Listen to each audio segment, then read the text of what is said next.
How to add to cart on Temu. Hello everyone, welcome back to Wake&Tech. If you're looking for a way to add items to your Temu.com's cart, then the process is quite easy, so let's get started. First of all, open a web browser and type in Temu.com in the URL box and search.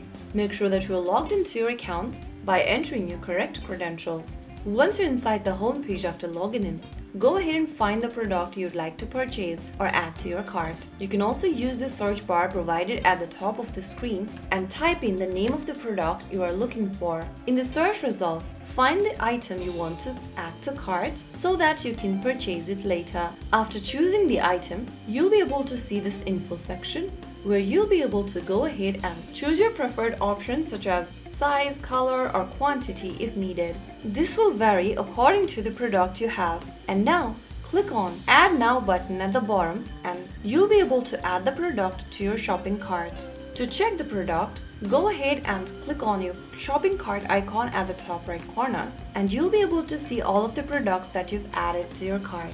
Now your item is ready for checkout. That is how you easily do it. If you found the video helpful, don't forget to like, share and subscribe to our channel. I will be back again in the next video. Stay tuned and thanks for watching.